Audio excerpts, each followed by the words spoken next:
Oi, boa tarde. Começando aqui uma autoentrevista. Não sei se isso vai dar certo, vamos ver.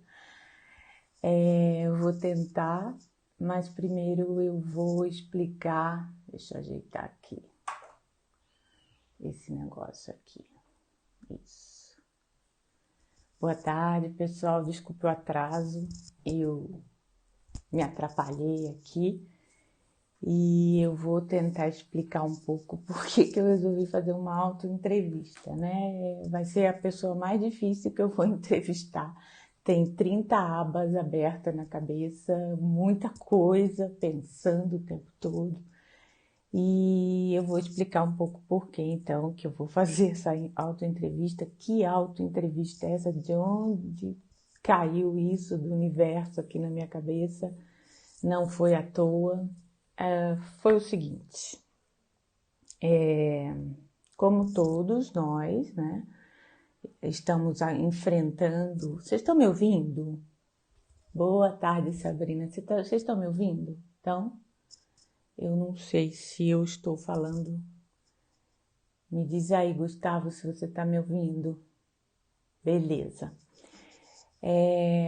A gente está acompanhando toda a questão da pandemia, nós somos profissionais de saúde, lembrando sempre que eu gosto de fazer esse diálogo aqui, é um canal aberto, mas ele foi feito para...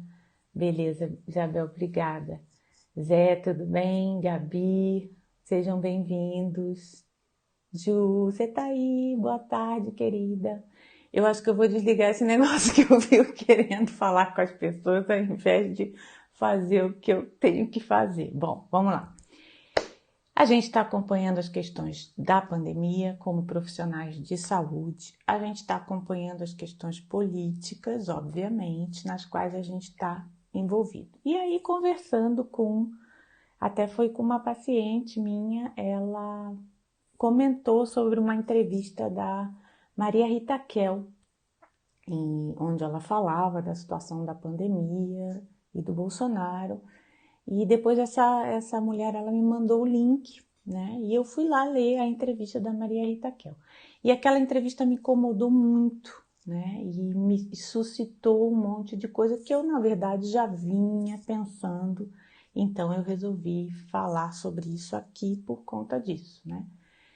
Desse incômodo que eu estava com aquela entrevista. Bom, que entrevista é? Eu vou deixar o nome da entrevista para vocês irem lá, tá na internet aberto, olharem as respostas completas da Maria Rita Kell. Para quem não sabe, a Maria Rita Kell é uma psicóloga, ela é uma psicanalista, ela é jornalista também, tem vários trabalhos muito consistentes, muito bacanas.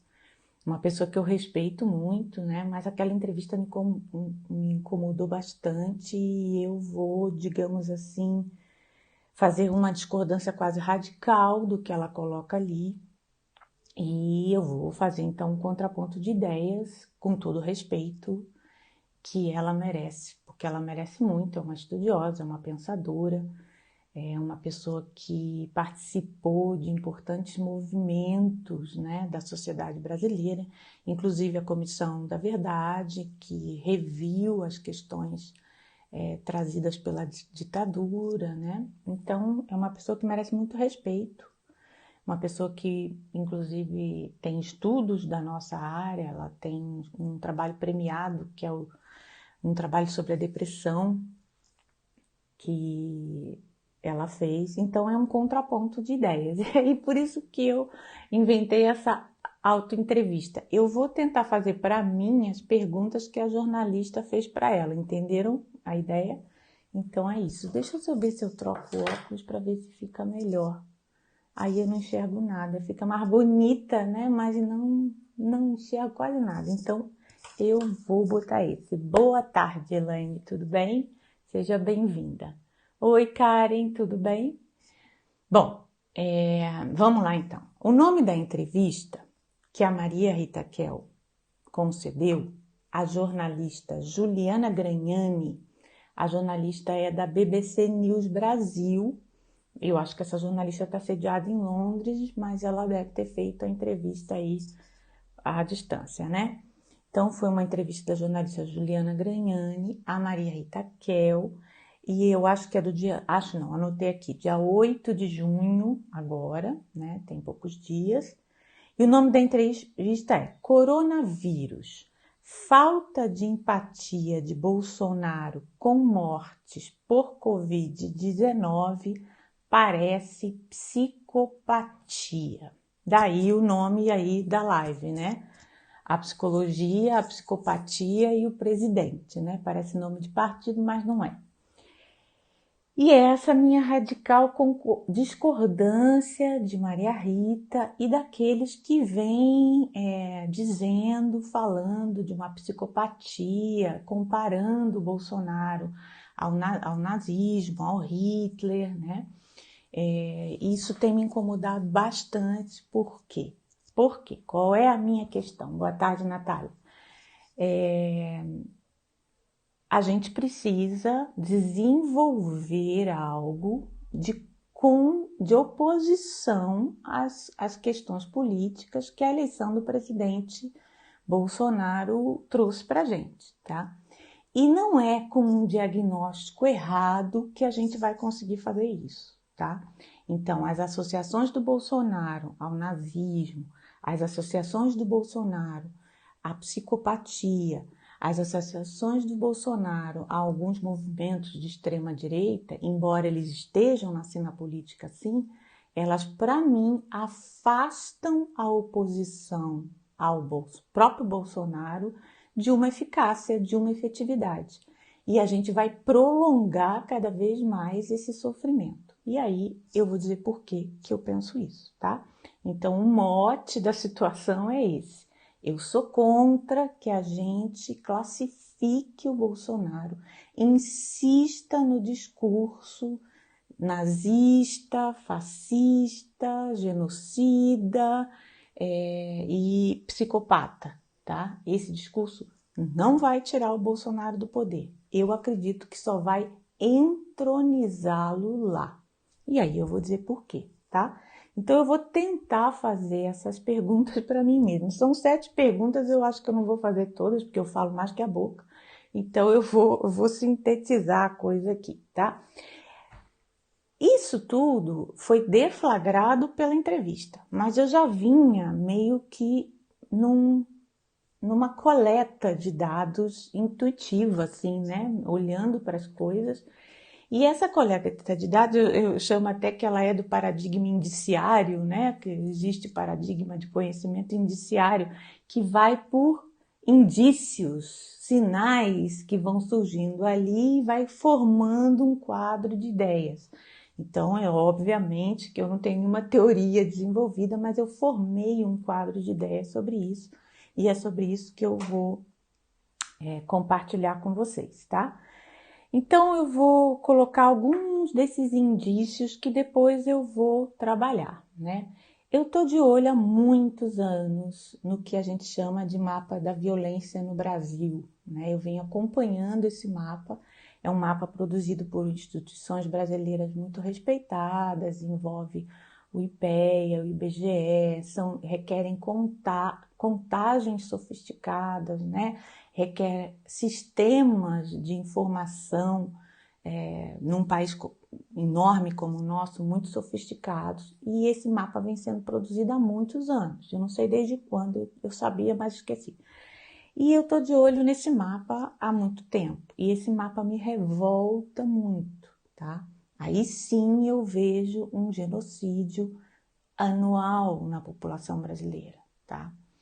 E eu vou trazer um dado. Esse foi um indício, tá? Eu vou usar esse indício depois. O dado é 618 mil mortes em 11 anos no Brasil. Eu estou referida ao período de 2007 ao de 2017. Quer dizer, no intervalo de 11 anos, 2007 e 2017, a gente perdeu 618 mil brasileiras e brasileiros, na maior parte são brasileiros, né? São 70% de homens, por mortes violentas, na maioria das vezes homicídios, né?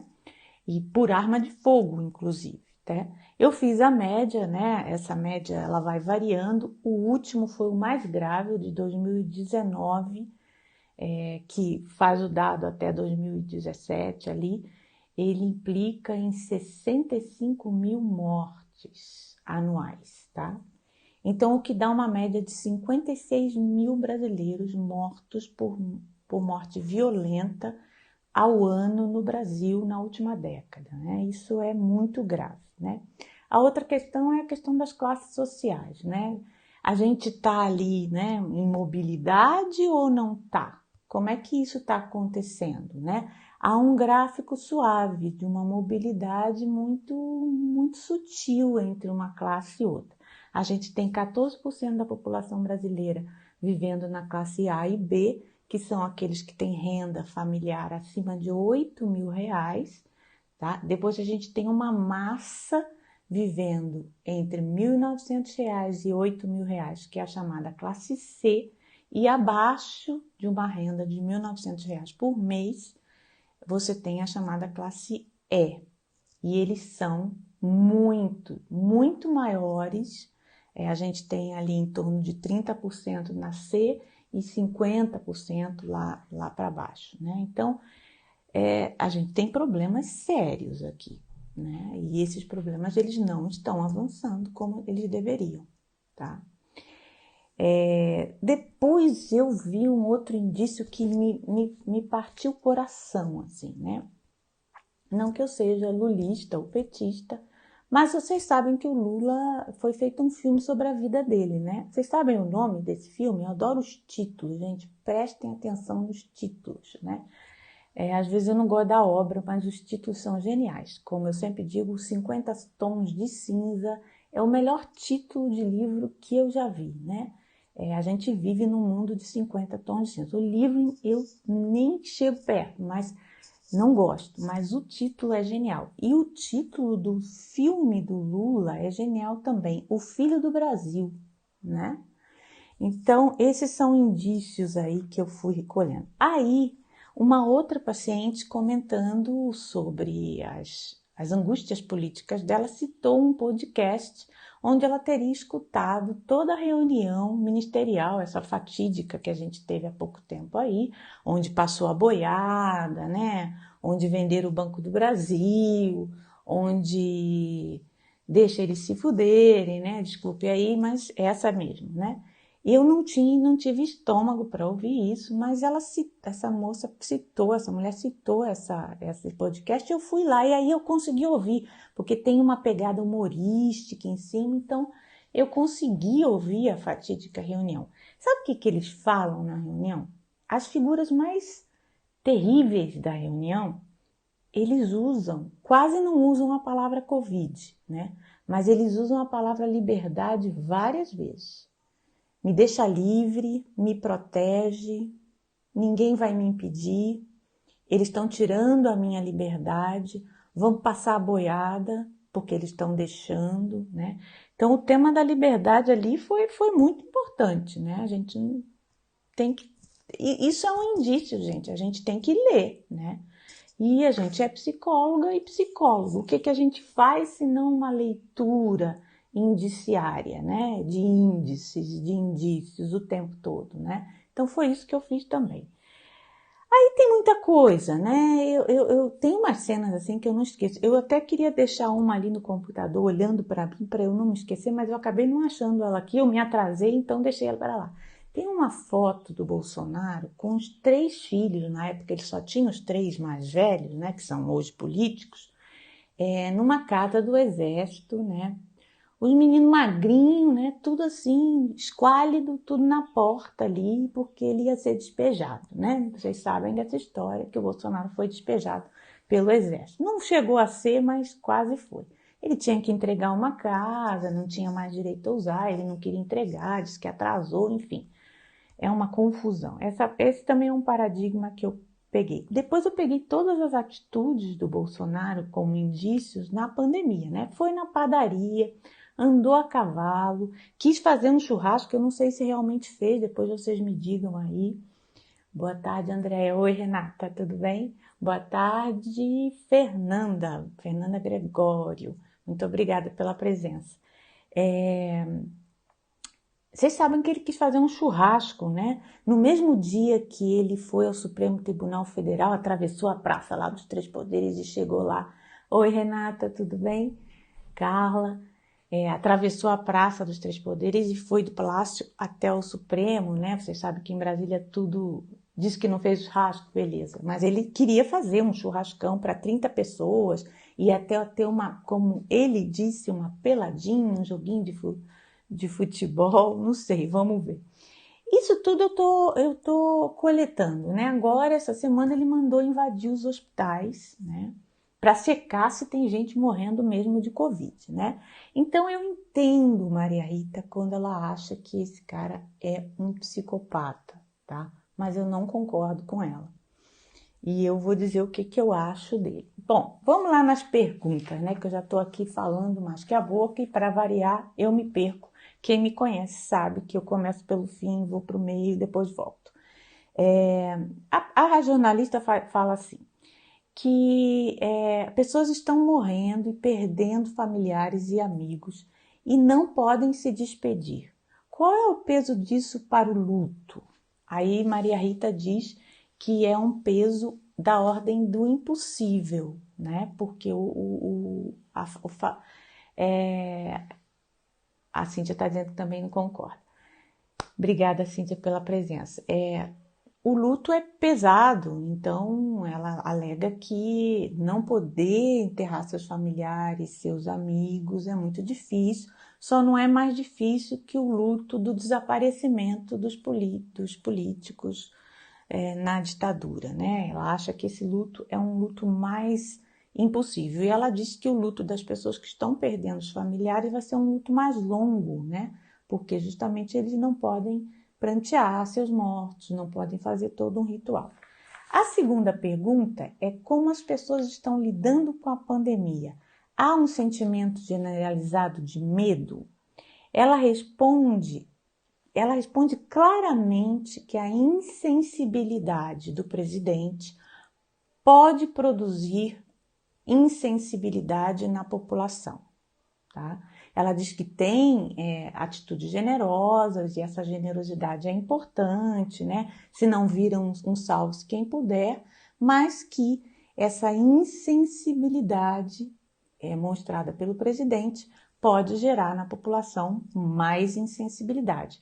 O salve-se quem puder, cada um se vira por si mesmo, né? E o que combateria isso seria a generosidade de um ajudar o outro, um pensamento mais generoso, entre outros. A terceira pergunta é, a jornalista diz, naquela semana, dia 8 de junho, que passamos de mais de 30 mil mortos no Brasil e o presidente disse, lamento todos os mortos, mas é o destino de todo mundo.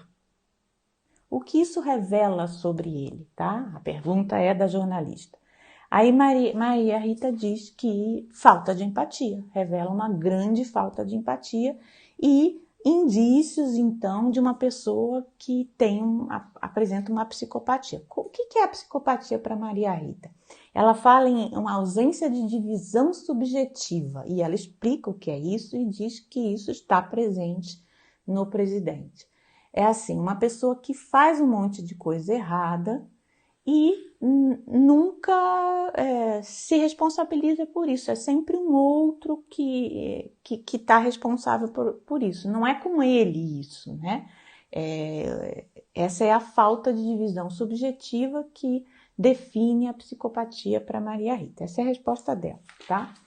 Depois, qual é a importância para uma sociedade que seu líder lamente os mortos do país? Maria Rita diz que o mais importante, o que define um homem humano, ela usa essa expressão, é a capacidade de, através da linguagem, simbolizar algo da sua vida e do mundo ao entorno. Se você tem um líder que não é capaz de simbolizar isso, que não lamenta a perda, né? É um líder incompetente, é um líder que não está ali simbolizando a sua população, a população que ele representa. E aí ela cita o Lula, né? que foi capaz de gestos simbólicos, segundo ela, muito mais compatíveis com a vida, como a cota nas universidades, como Luz para Todos. Ela cita esses 2 programas. Essas são as respostas de Maria Rita, né? Existe ressentimento na extrema-direita? Maria Rita escreveu um livro sobre ressentimento, por isso que eu acho que a repórter faz essa pergunta para ela.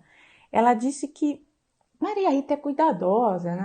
Ela fala que não pode falar de diagnóstico, ela não sabe se tem ressentimento ou não, mas ela faz uma distinção, que o Lula é um revoltado com o golpe, com o que fizeram com ele. E que ela acha que os bolsonaristas, sim, são ressentidos. Ressentir-se é requentar um ressentimento e revoltar-se é não desculpar o outro, tá? Então ela faz essa distinção. Por último, mas não menos importante, a repórter diz que o Lula não assinou o manifesto suprapartidário.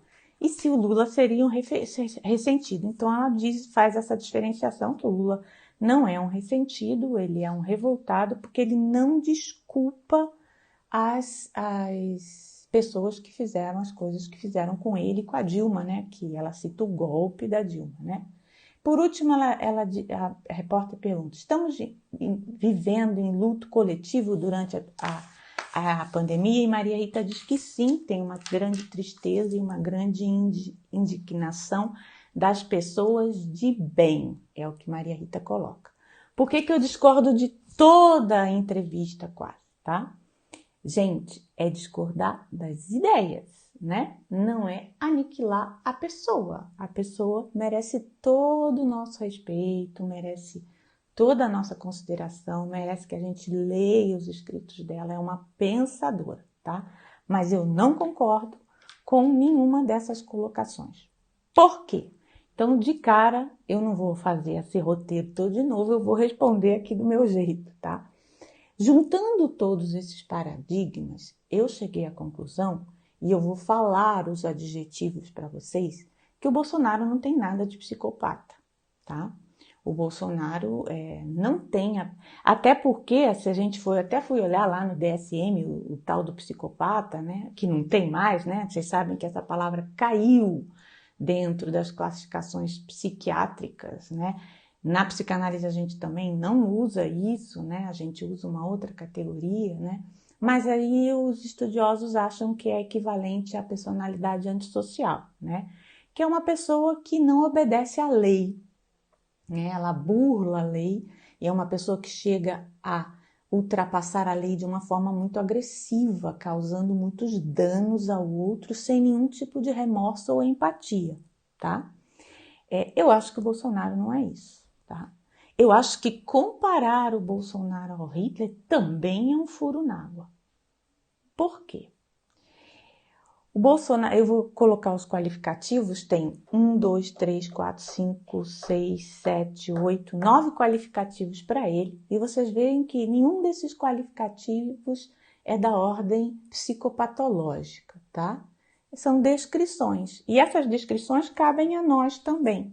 Tá? Todas elas que eu vou descrever o Bolsonaro, a gente podia falar da gente também. Não sei se todas juntas, mas algumas, certamente, tá? Eu acho o Bolsonaro um homem extremamente frágil, fraco mesmo, tá? O Bolsonaro é um sobrevivente, tá? Eu acho o Bolsonaro extremamente errático, tá? Ele é extremamente errático. Ele não tem estratégia. Tá? Alguém que está ao lado dele pode ter, mas ele eu acho que não tem. A gente chama as pessoas que têm uma dificuldade de decodificar o mundo, né? Bronco, chulo, ele é chulo também, né? Ele é livre, é uma pessoa que é livre, né? Ele é agressivo, sim, verbalmente, pelo menos ele é agressivo. O início da carreira de sucesso dele vem de uma ameaça de jogar bomba nos próprios colegas, nos próprios quartéis, porque o soldo estava baixo, né? E ele é chato, o Bolsonaro é uma criatura chata, né? Eu não consigo assistir ele falar 5 segundos, né? E isso caracteriza o percurso dele. tem uma dificuldade de articular as palavras, de articular as ideias, né? É difícil, às vezes, até entender o que ele está querendo falar. Mas é esse o Bolsonaro que eu reconheço. Isso não tem nada a ver com psicopatia. Ele é um pai devotadíssimo, né? Ele ama aqueles filhos. Eu venho dizendo desde o início que o Bolsonaro cai se alguém chegar perto dos filhos dele. Ele se acovarda extremamente, tá? Ele tem aqueles filhos como uma preciosidade justamente porque ele é uma pessoa muito fraca e muito frágil. Ele é um sobrevivente, tá? E aí que eu acho que a esquerda, os opositores ao Bolsonaro, como eu sou só para vocês lembrarem, eu sou nascida e criada na cidade onde o Bolsonaro se fez político, tá? Se fez, inclusive, militar, né? Serviu no Rio de Janeiro, né? Os quartéis que ele queria bombardear estavam no Rio de Janeiro, né? Assim, ele representa tudo que eu nunca quis ser, né? Inclusive, eu estava escolhendo um país para ir embora quando ele se elegeu, que era Costa Rica, porque a Costa Rica não tem o militarismo, né? Então, depois a gente bota a bola no chão, como se diz no futebol, pensa, inspira, respira e vamos pensar uma estratégia de oposição efetiva e qualificadora. Não é a estratégia da psicopatia, do genocídio e do nazista, tá? Veja, o Bolsonaro, ele é o povo brasileiro. Por que eu citei o filho do Brasil? Tá? Gente, a gente está diante de um povo que vê a morte de perto todo dia. Todo dia. Né? Vocês sabem o que é morar numa favela?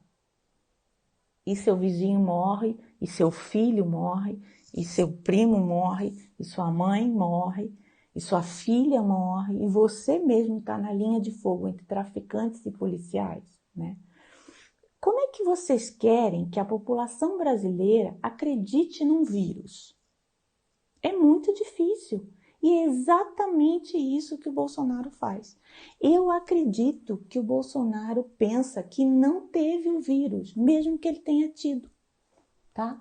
Isso não aconteceu nada com ele, né? E as pessoas estão habituadas à morte no Brasil, né? Não é acusando de ser o genocida que está matando a população brasileira que essa população relegada a segundo plano desde 500 anos e que os políticos de esquerda não conseguiram dialogar com ela. Dialogaram durante um tempo, mas depois isso não se deu, até porque isso não é possível, né? Você se manter num governo e conseguir dar conta disso durante muito tempo, né? Por isso as pautas de poder muito longas, elas não são efetivas, a gente precisa de poderes periodicamente renovados, grupos diferentes, para que a gente mantenha o diálogo justamente com a parcela da população brasileira que precisa de atenção, né? E é com essa parcela que o Bolsonaro está dialogando, porque ele não é um representante dela, né? Ele é ela. Ele sabe exatamente o que é ser um sobrevivente, né? Esse cara já vendeu melancia na fronteira da Bolívia, lá embaixo no Mato Grosso, né? Eu entendo, por exemplo, a lógica dos caminhoneiros serem apaixonados por ele, né? O caminhoneiro é um cara frágil, exposto a todo tipo de perigo, né? Errático, ele nunca sabe onde ele está, né? Ele nunca está com a família dele, ele não tem saúde, né? Ele não tem poder nenhum, né? E esse cara, ele consegue traduzir exatamente isso. O filho do Brasil não é mais o Lula, é o Bolsonaro.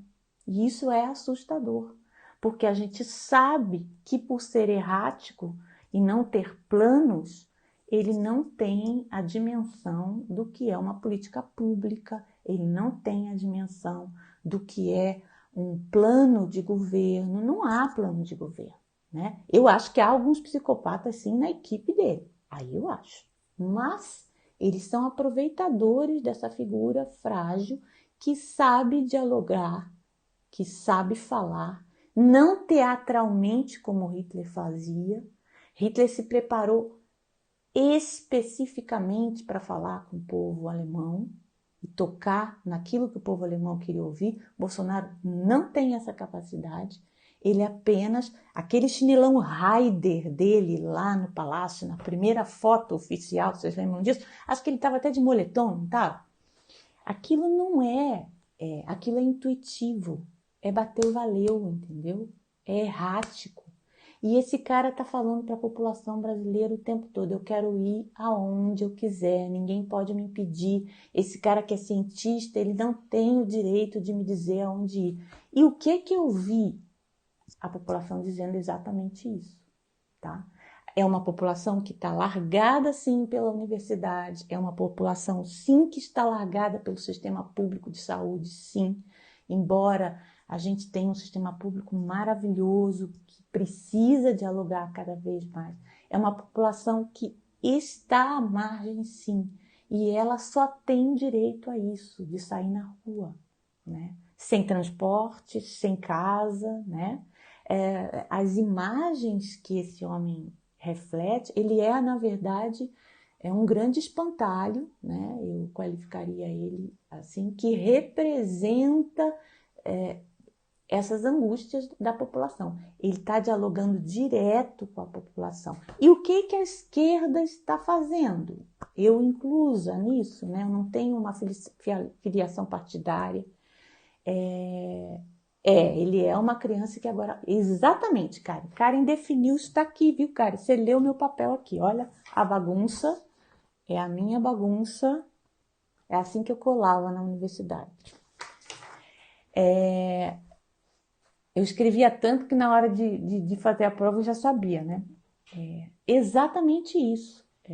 E ele é um sem pai, né? Esse cara, ele busca um pai o tempo todo e ele arranja uns pais, né? Ele arranjou o Guedes, né? Ele bota... Ele queria o Moro lá. Para quê? Para proteger os filhos dele, né? É uma pessoa sem a menor noção do que é a presidência da República, do que isso representa num cenário global, né? Mas ele não está mentindo para a população. Ele fala a verdade que ele sente, né? E a gente está dizendo o que para a população? A gente só fala de morte, tá?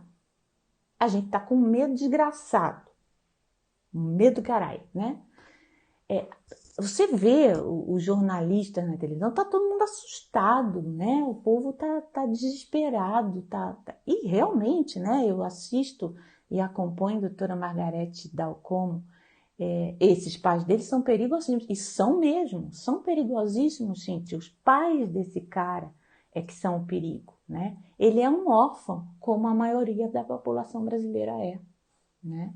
Então, isso vai durar um tempo, tá? Onde que eu acho que pode haver uma crítica ao bolsonarismo efetiva? Ele vende uma coisa que, na verdade, a gente não precisa, né? Porque o direito de ir e vir está preservado, né? A gente precisa de saúde, educação, transporte público, política de habitação, né? E nisso eu estava lendo também aquela moça, a Sarah Winter, né? Que era do FEMEN e passou a fazer o grupo dos 300, aí um grupo meio paramilitar, a gente não entende muito o que é aquilo, né? Assim, eu faço uma analogia, o suprassumo da fragilidade, né? Inclusive ficar ao relento, ficar lá na rua como um sem-teto, né? Então, é esse tipo de situação que a gente está congregando. Qual que eu acho que vai ser a desconstrução do bolsonarismo? Não adianta xingar. Hoje eu vi o Davi Miranda, né? O deputado Davi Miranda, ele postou um quadrinho, era o Bart Simpson, né? Eu não devo questionar a ciência com a minha opinião, né? A população nem sabe o que é ciência. A gente não está dialogando com a população. E enquanto a gente não dialogar, o Lula conseguiu dialogar durante um tempo, sim. E depois a população sacou que o Lula não fazia mais parte, ele já não era mais o filho do Brasil, né? O Lula ascendeu, não tem a ver com corrupção isso, tá? Pode até ter havido corrupção, não acho que não tenha havido, ela é endêmica no Brasil, né? ele andou na alta roda, né? Lula transitou no poder, realmente, né? Perdeu a conexão. E ninguém aguenta fazer essa conexão durante muito tempo. Isso não é possível, né? Mas a gente vai precisar desconstruir o bolsonarismo, mesmo assim, a partir de outro tipo de crítica. Quando você chamar o Bolsonaro de psicopata, genocida, Hitler, nazista e fascista, a população vai aderir a ele cada vez mais, porque ela está dialogando com ele. E ele vai ser cada vez mais se sentir nos braços do povo, né? Embora a gente saiba que aí vem a crítica, né? Quem que está falando ali? O Mário. Oi, Mário, tudo bem? Mesmo considerando as características frágeis dele, você não acha que ele também tenha características perversas? Acho, tanto quanto eu, tá? Eu acho que ele tem. A gente sabe, pela teoria freudiana, que nós todos temos características perversas e dominamos mais elas. Mas ele é fundamentalmente um covarde, Mário. Então, eu não acho que... Voltou? Voltou, gente? Aqui deu uma pausa por baixa qualidade de conexão. Espero que vocês estejam me ouvindo. Estão me ouvindo aí? Agora frequenta as festas do Grand-Mandé. Exatamente, Pio. Muito obrigada. É isso mesmo, né? Há uma desconexão transitória que todo governante em algum momento vai ter, né? E o Bolsonaro vai ter essa desconexão em algum momento. Como, né? Como? O bolsonarismo, ele é tão... Ele deixa a gente muito perplexa, né? Porque ele não tem direção. Então, todos que cresceram habituados a um planejamento de governo, fosse ele de centro-direita ou de centro-esquerda, ficam muito... Obrigada, Tânia. Ficam muito confusos, né? Então, olha só onde é que o bolsonarismo vai ruir. Vai ruir tipo aquele bolo que a gente faz e sola, né? Vai ser de dentro para fora, tá? Eu anotei aqui algumas coisas que eu queria discutir com vocês. Primeiro, o Bolsonaro, ele tá desesperado, gente. Se a gente conseguir ler, ele tá desesperado. Embora a Karen tenha lembrado muito bem que ele é a criança que chegou no parquinho, e é mesmo, ele está preso. O Bolsonaro não conseguiu efetivar nada do que ele queria. A reforma da Previdência não tem nada a ver com o Bolsonaro. Ela estava posta nas forças políticas brasileiras e pronta para ser aprovada, tá? O Bolsonaro não consegue fazer nada, tá? Enquadraram ele em tudo, até na roupa. Ele não pode mais usar o chinelão Raider, tá? O palácio é muito legal, mas ele vai ficando cada vez mais encurralado. E os filhos também vão ficando cada vez mais encurralados, né? Então ele está preso, ele está surrado todos os dias nos seus desejos. Estão dando bala para ele, bala Toffel, bala Sete Belo, bala Chita e bombom. Mas isso um dia não vai dar certo, tá? Então, acho que a própria figura do Bolsonaro é hoje muito mais uma figura desesperada, né? A reunião me diz isso. Esse homem está apertado, né? Tem um garrote em volta dele. Esse garrote vem da própria organização social, da sociedade civil organizada, né? Da oposição, sim, vem da imprensa, mas vem de dentro do Palácio do Planalto, né? Essa ideia de que ninguém segura o Bolsonaro. Eu acho que ninguém segura, mas vai ser aquela coisa, ele vai esbarrar, vai derrubar tudo, né? E um dia eu não sei se isso, digamos assim, ele sustenta isso. Eu não vejo força nele para sustentar isso, tá?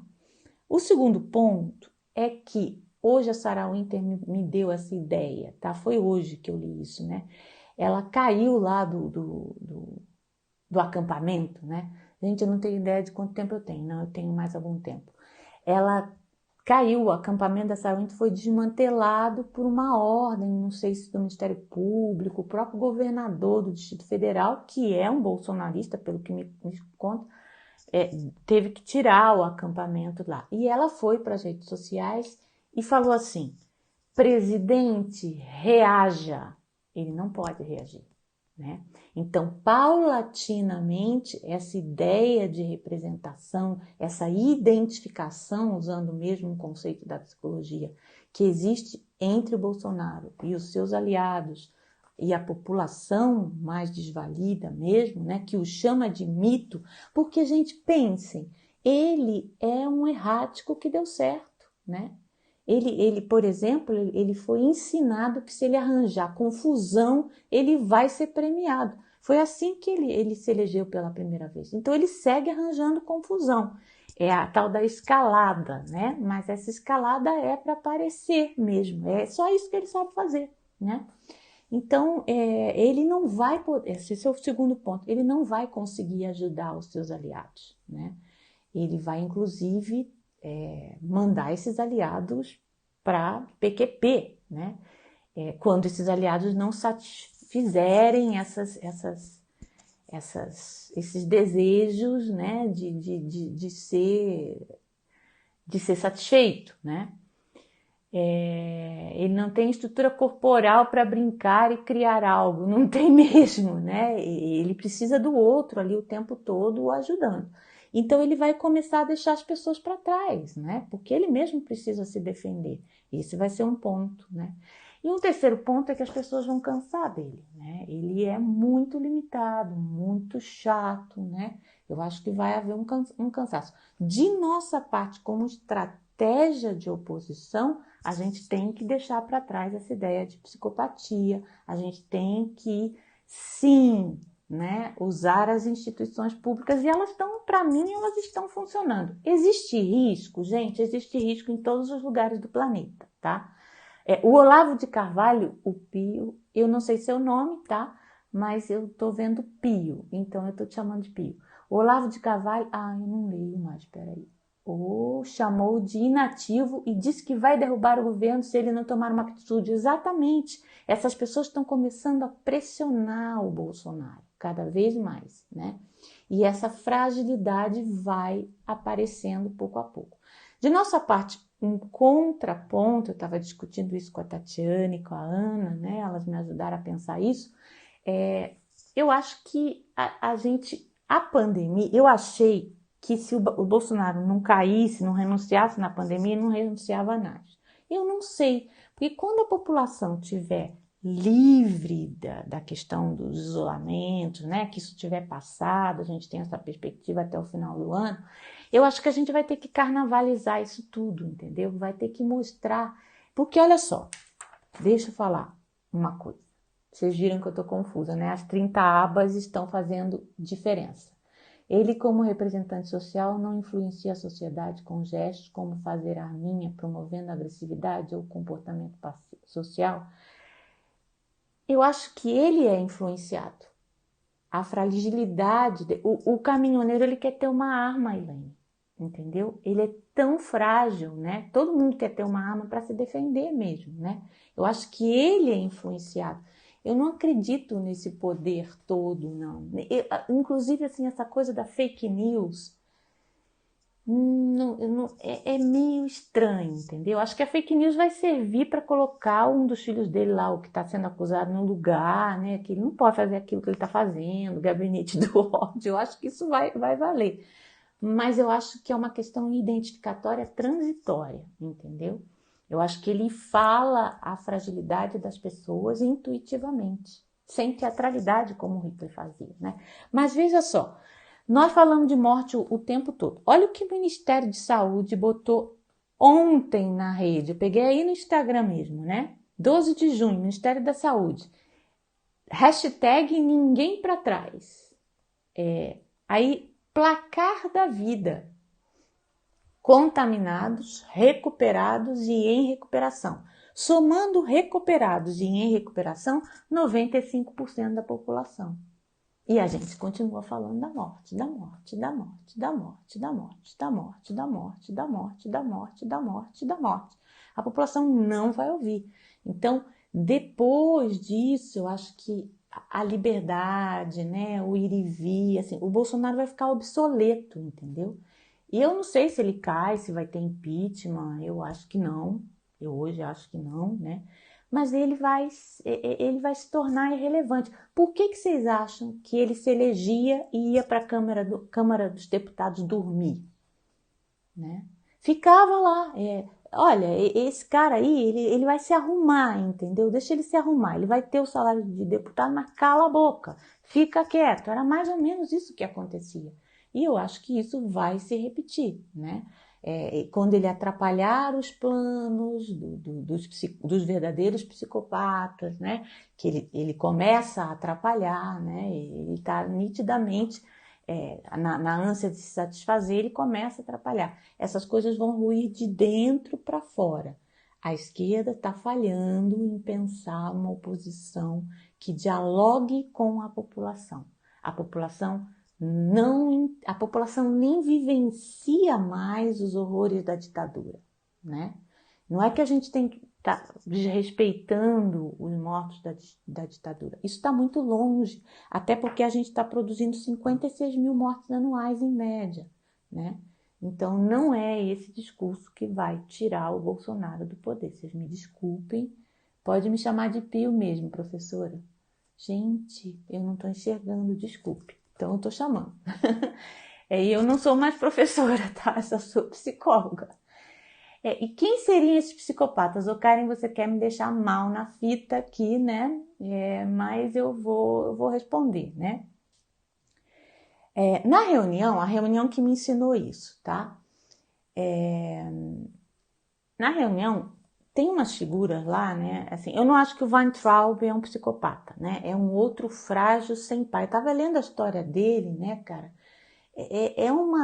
Eles têm... Se a gente fosse psicopatologizar, que eu acho tudo muito isso ruim, e nem gosto de usar a categoria do DSM, psicólogas não usem categoria do DSM, tá? A gente tem teoria psicológica para dar conta do sofrimento psíquico, tá? Seja ela qual for, as humanistas, as behavioristas ou as psicodinâmicas. Mas se eu fosse falar, já errando aqui, né? Eles têm uns distúrbios de conduta, tá? E isso tangencia, sim, como o Mário perguntou, a psicopatia, mas não é um quadro psicopatológico. O Weintraub, por exemplo, né? Ele está numa guerra familiar com o próprio pai, entendeu? Anulando lá a perda de uns apartamentos, uma coisa, um rapaz, um homem assim, que teve acesso à educação, que não precisa disso, né? Então eu acho que esse grupo frágil, pessoalmente, eles são mais da ordem da revolta, do ressentimento, como diz Maria Rita Kel, mas não da psicopatia. Psicopata mesmo no governo, assim, eu tenho um pouco do medo do Ricardo Salles, né? Assim, eu olho para ele, eu vejo ali tem planejamento, ali tem estratégia, ali tem meta, né? Por exemplo, o diagnóstico de distúrbio antissocial no DSM diz que os antissociais são erráticos. Mas as descrições dos grandes psicopatas, né? Vamos pensar aí o maníaco do parque, o Wayne Gacy lá, John Wayne Gacy lá, o palhaço, como é que é? O palhaço do horror lá dos Estados Unidos. Eles não são erráticos, eles são extremamente precisos no que eles fazem, né? Essa precisão, esse planejamento, essa meta... no Bolsonaro eu acho intuitiva, embora ambiciosa, eu acho que tem traços megalomaníacos, sim, né? E a gente alimentou, né? Deu a faixa presidencial para ele, mas eu encontro isso mais num Ricardo Salles, mais num Guedes, mas eu não sei se dá para fechar numa psicopatia, viu, Karen?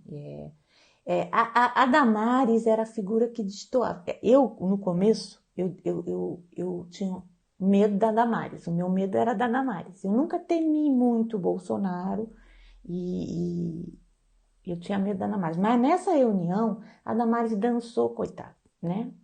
Por quê? É uma fala assim, liberdade, nós queremos fazer o que nós quisermos. Isso são os estrategistas falando com esse presidente que quer exatamente isso. Você vai fazer o que você quiser, vai lá, curte a vida, usa o cartão corporativo, bota seu filho na embaixada dos Estados Unidos, faz o que você quiser, mas deixa passar a boiada aqui, tá? E a Damares vai numa contramão, né? Tem uma hora aqui na reunião, não sei se vocês ouviram, ouçam, né? Tem que ter um pouco de estômago, mas ouçam. O problema não é o palavrão. Aliás, nós brasileiros adoramos os palavrões. Dá uma topada e não fala um palavrão, né? Dá uma topada e fala assim, ai, que infortúnio, meu pé está doendo, né? Não, você fala um belo de um palavrão, né? Os jovens aprenderam a falar um palavrão horroroso, era o pior que tinha quando eu era pequena, e agora ele é suave, né? O bagarai, né? Então é bem legal. Então o problema não é aquilo, não se escandalizem com aquilo, é o que está por trás disso, é o indício, né? Todo mundo falando liberdade. A Damares vai no lado oposto, ela quer regrar, né? Ela quer norma de conduta para os outros, né? A questão do aborto, a questão das mulheres, né? Então eu acho que ela ficou para trás, assim. O Guedes fala para ela, deixa se fuder, Damares, o problema é deles. Ela não quer que legalize o jogo, né? E eles querem legalizar. Ele fala isso, né? Então, não é um conceito muito bom. Eu acho que tem gente muito estrategista, acho que tem gente muito inteligente que está se aproveitando disso, tá? Mas o bolsonarismo, ele não é afeito a uma estratégia, tá? Por exemplo, o Ernesto Araújo, que é o nosso chanceler, ele acha a China um horror, né? O Van Traub imitou um chinês num show de preconceito, né? A língua, né? O sotaque chinês do Lzinho lá, usou a obra do Maurício de Souza lá, porque o Cebolinha fala com ele. E, enfim, ele acha a China um horror, né? Na linha lá do Trump. Aliás, ó, eu acompanho o Trump, né, por um jornal americano. O Trump faz na sequência, aqui também é feito, né? Uma cola, uma coisa estapafúrdia, né? Mas você tem um grande apoiador do Bolsonaro e vários apoiadores de imperialização que são atravessadores de produto chinês, não passam disso, não geram nenhum desenvolvimento sustentado no país, né? Tem lá o moço careca lá, de paletó verde, né? E é um atravessador, né? Se você for na loja dele, nada daquilo foi produzido no país. Ah, ele dá emprego? Em parte sim, tá, né? Mas, por exemplo, nem com o Trump a gente consegue comparar essa gente, né? O Trump, que é um desastre americano, uma torre que o Trump faz tem 3 mil empregos diretos e 10 mil indiretos, né? É um negócio assim, estapafúrdio que ele fazia ali, né, dentro da sociedade americana. Esses caras não, né? Então, tem contradições que precisam ser melhor percebidas, precisam ser melhor exploradas. Doutora, não, Andréia. Caso dê o tempo, a senhora poderia voltar, caso necessário, para dar continuidade? Que se cair a gente volta? Posso sim. Tudo bem para vocês? Aí a gente abre de novo. Eu outro dia vi uma live que a moça fez isso sim. Era uma live do CRP até, de um dos CRPs. Faço sim, então tá bom. Então se cair, a gente volta? Ai, Andréia, só a Damares daria outra live. A Damares daria outra live, tá? Então, essa é a mensagem. Obrigada, Renata. Eu entendo assim, Karen, que esses psicopatas... a psicopatia não é uma boa ferramenta para a gente, digamos, fazer uma oposição efetiva e consciente. Tirando que está todo mundo perplexo, né, gente? Está todo mundo perplexo, né? A gente temos a pandemia do século XXI, né? 100 anos depois de 1918, né? Então é muito... O pessoal vai voltar, beleza, gente. Então se cair eu abro de novo, tá? Eu vou deixar correr, eu acho que eu ainda tenho 6 minutos nessa aqui. Então é um pouco isso. Deixa eu ver se eu lembro mais de alguma coisa... Teve o Placar da Vida, né, que eu já mencionei, mandou invadir os hospitais. Essa história dos hospitais, ela me chama uma atenção um pouco assim.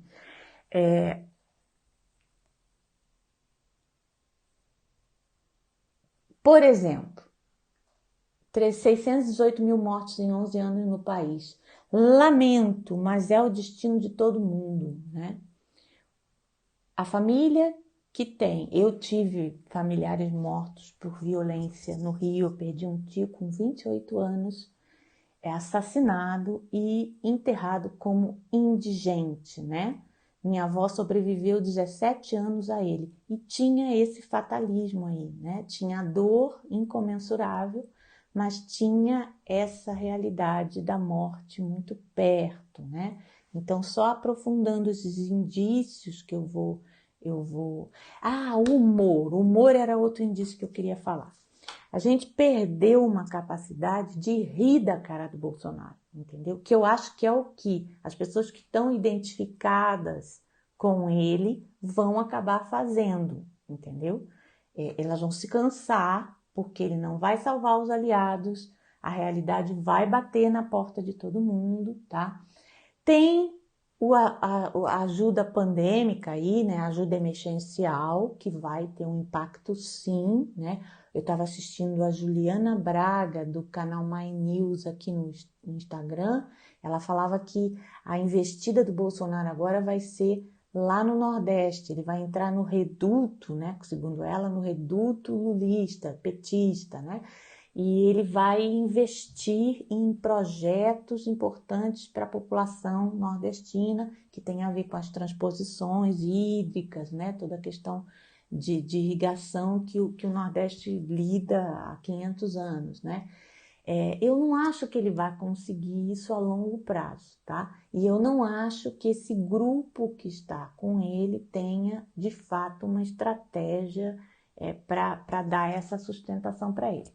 Ele está sem pai e mãe, né? Então ele fica bastante errático, tá? Então essa coisa da morte como destino de todo mundo dialoga muito mais com a população do que o fique em casa. Fique em casa onde, cara pálida, né? Você tem casa, você tem um cômodo para você dormir, você tem ali uma renda que continuou chegando, mas essa enorme faixa da população brasileira de 50 milhões de pessoas não tem. Ela vai para a rua e ela só foi incluída, embora a gente tenha avançado sim em políticas sociais, sim, a gente avançou, ela foi incluída basicamente pelo consumo. Não vamos nos esquecer da famosa linha branca, que era a menina dos olhos a menina dos olhos do Lula, né? As pessoas foram incluídas como consumidores e não como cidadãos. A gente tem que avançar muito mais nisso para poder criar um coletivo. A gente está operando em massa ainda, né? Os políticos brasileiros, os governantes, aqueles que ocupam o Estado periodicamente, eles ainda estão trabalhando com o sentido de massa. Isso não dura muito e isso não cria coletivo, tá? No Brasil, a gente desconhece o sentido de coletivo. E para falar com as massas, basta que as massas se identifiquem. E as pessoas da massa se identifiquem com eles. E eles estão identificados ainda, tá?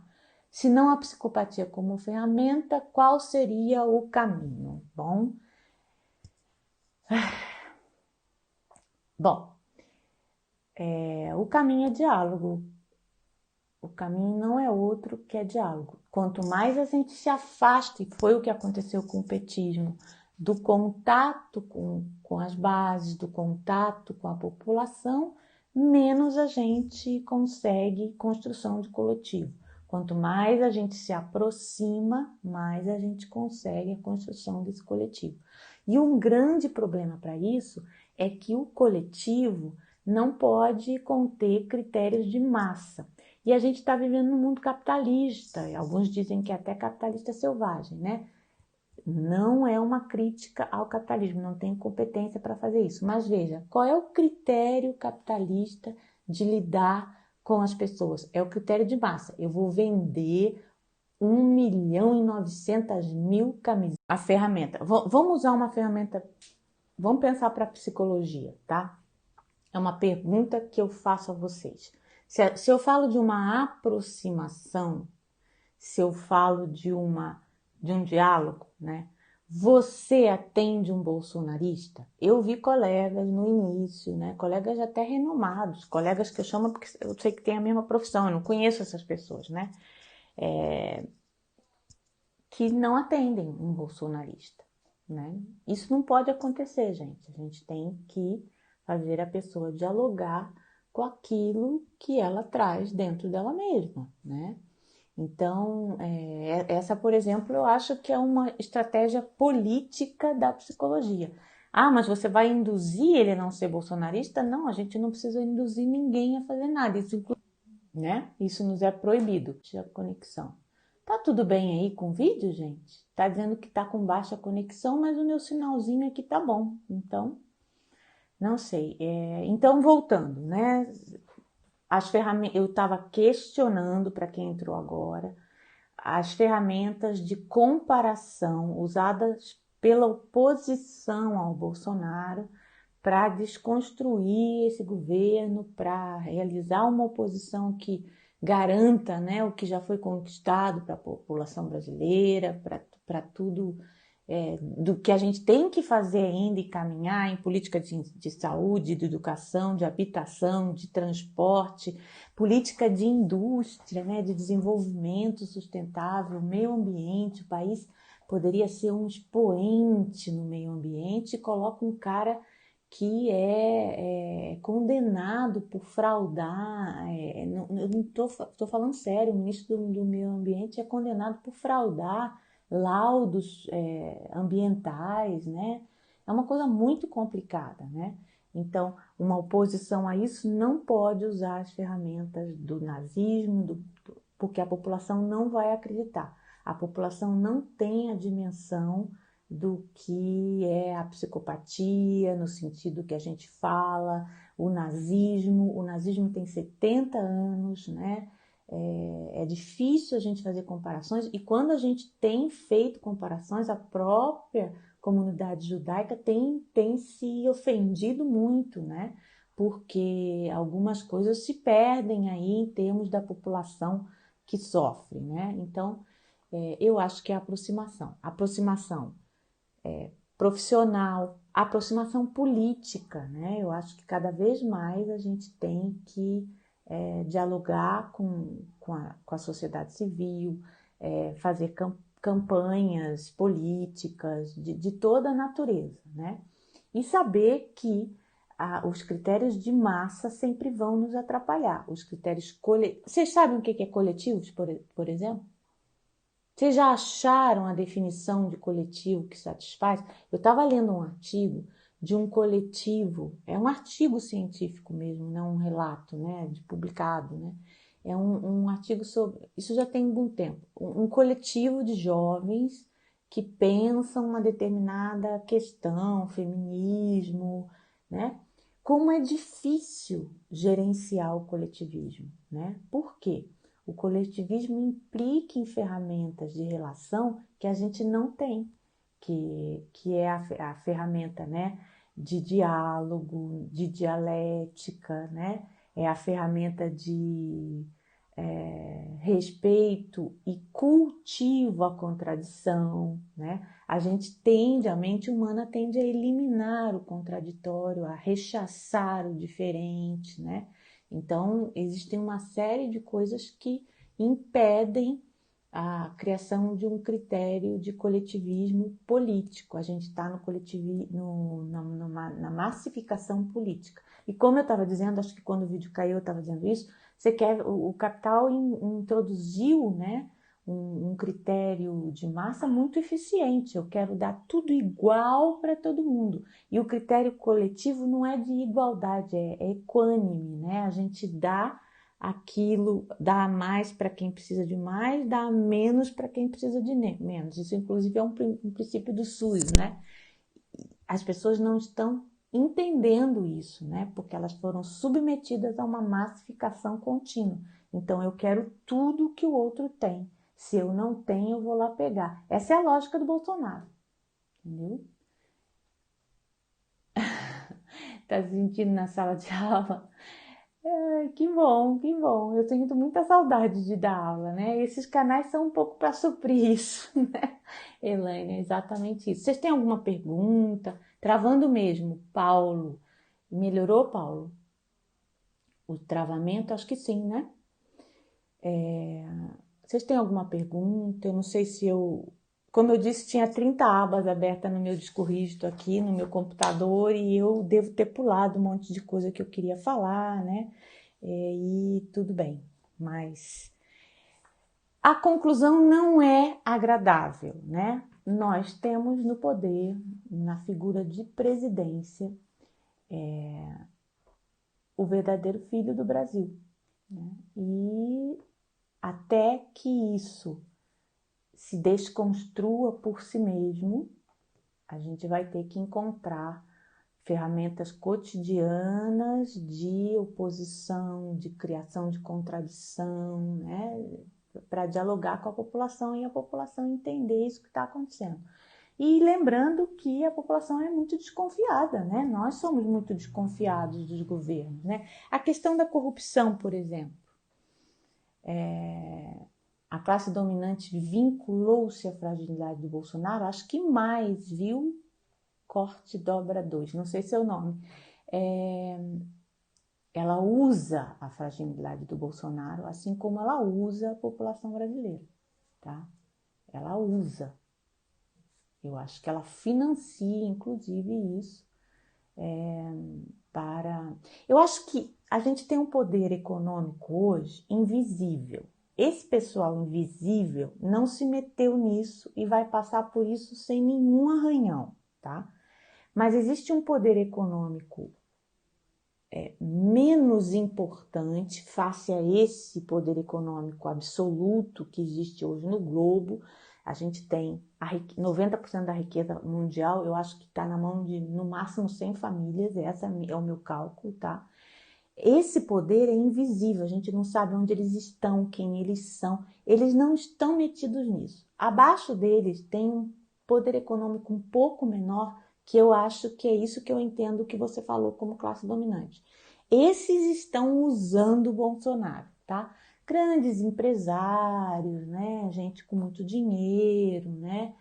Gente que tem uma capacidade de intervenção na sociedade grande, mas que o poder econômico invisível, global, não está metido nisso. E esse eu não sei se a gente consegue alcançar ele. Para alcançar esse poder econômico global, precisa ter catástrofe climática, entendeu? Eles conseguiram criar um modo de conservação do seu estado que a gente não alcança, a gente não toca nem neles, a gente nem sabe quem eles são, né? Mas eles movimentam pelo globo somas de dinheiro que a gente nem sabe quantos zeros tem. Não é essa classe dominante brasileira, tá? É esse empresariado que a gente sabe aí os nomes, eu acho que eles utilizam sim da fragilidade do Bolsonaro. Mas o Bolsonaro, ele não tem capacidade para entender isso, né? E quando algo sair do script mental dele, ele abandona essas pessoas, ele chuta, né? Ele joga bomba em cima, como ele já fez com o próprio exército. Aliás, o exército, a gente não falou do exército, né? Mas a gente fala um pouquinho. Andréia, eu não sei se eu respondi. Andréia, como você vê a postura do João Dória em relação à situação de hoje? Uma postura mais psicopata? Não, também não acho que o João Dória é mais psicopata.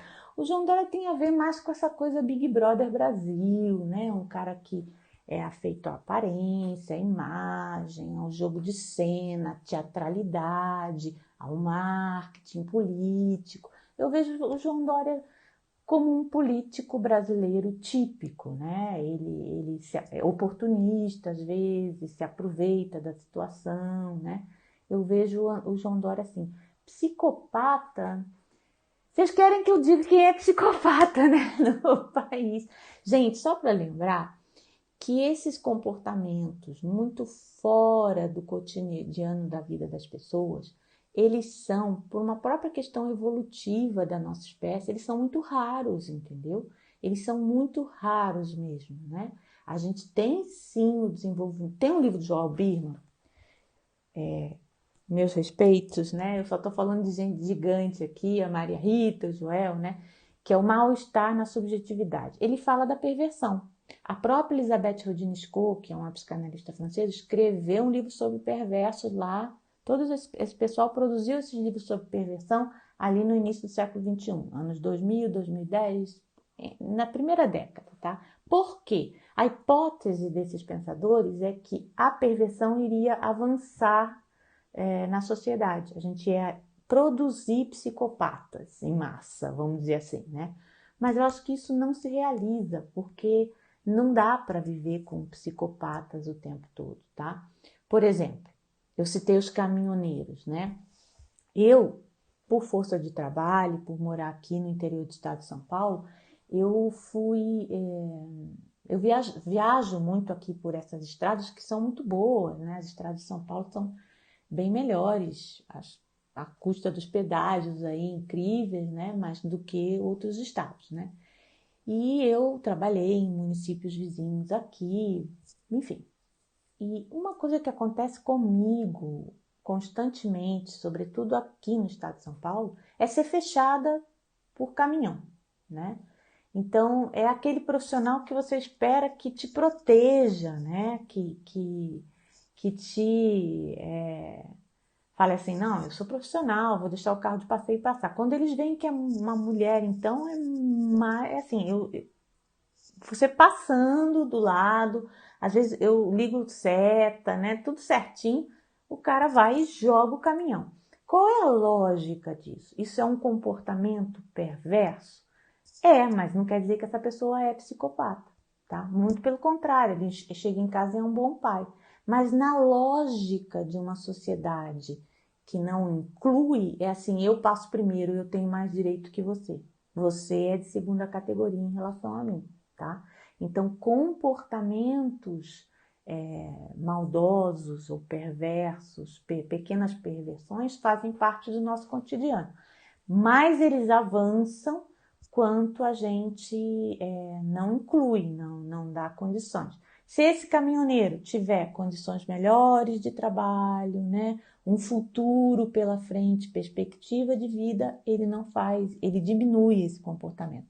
Embora, através da história, o que a literatura mostra é que sempre vai haver aí esses pontos fora da curva para ajudar. Mas também vai haver os pontos fora da curva, eles são feitos do mesmo material para a psicologia, né? Que vão ser figuras, as figuras santas, né? As figuras generosas. Vai sempre haver uma Madre Teresa de Calcutá, uma Irmã Dulce, né? Pessoas que se doam inteiramente, mas são pontos extremos, no meio não. Então eu não vou falar quem é psicopata, não.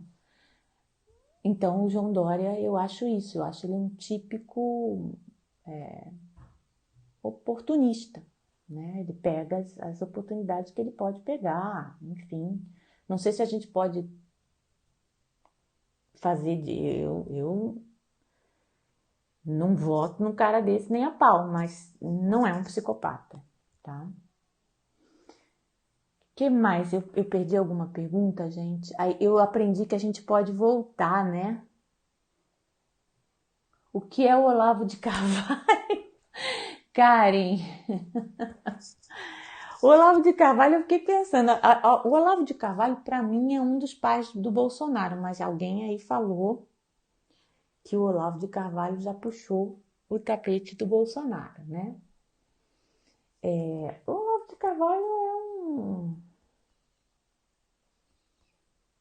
O que ele é? Não tem definição, né? Assim, O cara não tem dinheiro para pagar o próprio tratamento, ele nega que o fumo cause câncer, ele tem câncer no pulmão, né? Sabe aquela pessoa assim que é surrada pelas evidências o tempo todo, surrada, surrada, surrada, surrada, surrada pelas evidências? É o Olavo de Carvalho, né? E ele fala a outros surrados por evidências também, né? Então eles criam uma comunidade de apoio mútuo, né? Mas assim, a população a longo prazo exposta ao Olavo de Carvalho dá num novo Hitler? Não. A população brasileira não vai fazer isso, tá? Ela cansa, ela vira as costas e vai embora, entendeu? Porque não tem promessa, gente. Não tem promessa nessa gente. Eles não têm proposição nenhuma. E para você lidar com a necessidade da população, com o que a população vê de falta em si mesmo, você precisa criar proposição. Esses caras bolsonaristas, eles não têm proposição, gente. Por isso que eu acho que vai ser esse bolo que vai solar, sabe assim? Né? O vulcão que explode e depois faz... Porque não tem proposição. Para continuar o diálogo, você precisa criar propostas, né? E isso não se deu, tá? Então, o Olavo de Carvalho é um cara chato, que fala muito, que xinga muito, né? Que, aliás, a gente tem outras figuras aí no jornalismo mesmo, né? Que fazem isso o tempo todo, mas o que é propositivo? O que a gente pode fazer? É muito difícil, né? Freud dizia que existem 3 profissões impossíveis, né? O do psicanalista, o do professor e o do governante, porque a gente tem que dar conta do desejo do outro, e isso não é possível, né? Então a gente tem que aprender a criar pequenos diálogos, a trabalhar com possível, não com essa coisa lulista, né? De o céu é o limite, é da classe do eleitorado, né? Eu preciso garantir isso e depois eu vejo o que eu posso fazer. Esses governos anteriores, inclusive os de direitas, tinham algum tipo de proposição, né? Por exemplo, você pode citar a terrível ditadura, né? Ela tinha o desenvolvimentismo industrial, né? A Companhia Siderúrgica Nacional, lá depois do Vargas, né? Esses ditadores brasileiros. Tinha até uma proposição ali, né? Mas eu não vejo o bolsonarismo como propositivo. Não tem proposição. No que ele ajudou alguma coisa propositiva, passou, que foi a reforma da Previdência. Quase que não sai, né? Mas, obrigada, Zé. Mas eu não acho que o bolsonarismo é propositivo, eu não acho que o Olavo de Carvalho oferece alguma coisa. Ele pede, né? Ele pede, tá fazendo vaquinha aí para pagar a multa que ele tomou de um processo que acho que Caetano moveu contra ele, né? Então ele pede, a população entende isso em algum momento, né? E para de dialogar, tá? Mais alguma coisa? Vocês não estão cansados não de me escutar? Eu fico cansado de falar, de me ouvir, né? E é meio caótico aí, né? Eu vou terminar só com uma questão, a questão da corrupção, né? A corrupção e a Lava Jato, eu não citei Lava Jato, né? Ela foi um dos motes, né, de todo esse questionamento social que a gente viveu aí, né? Evitar a corrupção, parar com a corrupção, enfim, né? É óbvio, ninguém gosta de corrupção, né? Você pensar que o dinheiro público está sendo roubado, entendeu? E o Bolsonaro teve uma fala dele agora recente, né? Que era para entrar no hospital para ver mesmo se estão gastando dinheiro público direito, né? E tal. Tem isso aí, isso está posto, e isso é legítimo, né? É um anseio, né? Existem trabalhos contra a corrupção no mundo todo, isso não é só um problema nosso. Existem sociedades extremamente, endemicamente corruptas, né? Países europeus, né? Corruptos, e enfim, isso não é a questão. O que eu acho que aconteceu com o Lula e com a ideia de uma corrupção do Lula, e volto a dizer, Eu não questiono que houve corrupção ou não.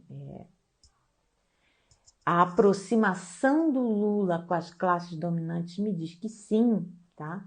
Mas o que eu acho que é determinante é justamente essa aproximação e essa perda, né, de capacidade de diálogo com as bases, né?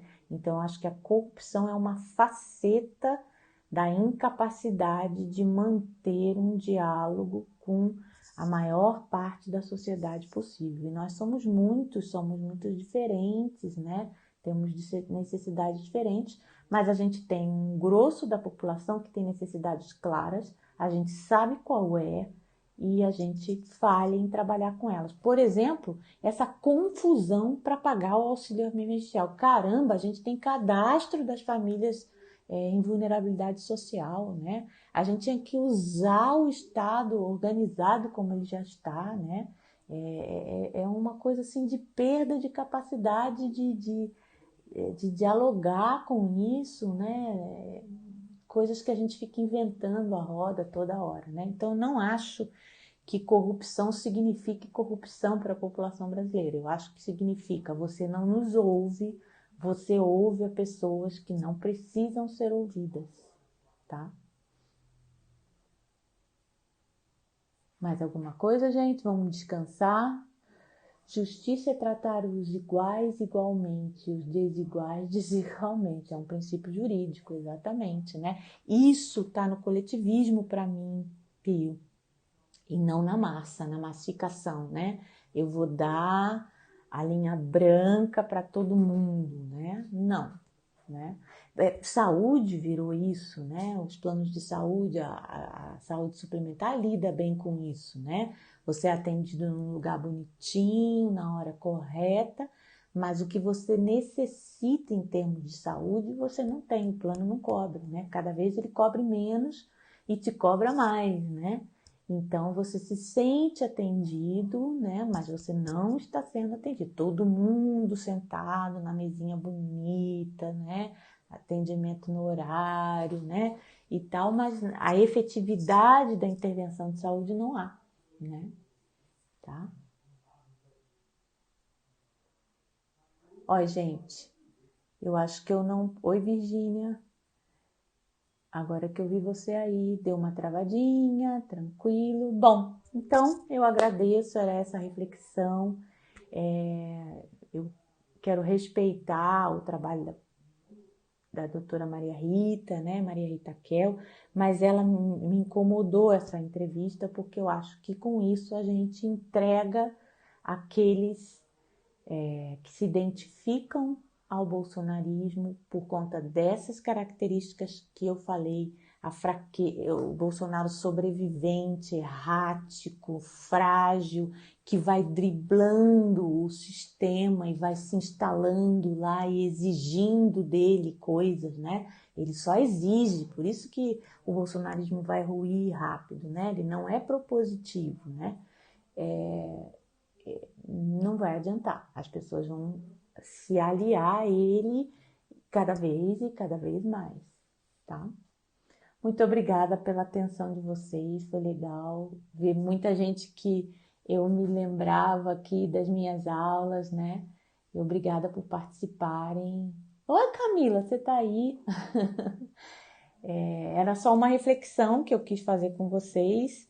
Eu sabia que não ia dar certo a autoentrevista, porque eu não ia obedecer a ordem das perguntas, né? Depois de eu ter entrevistado as elegantes e maravilhosas Rafaela e Jussara, eu sabia que isso aqui ia ser errático também, né?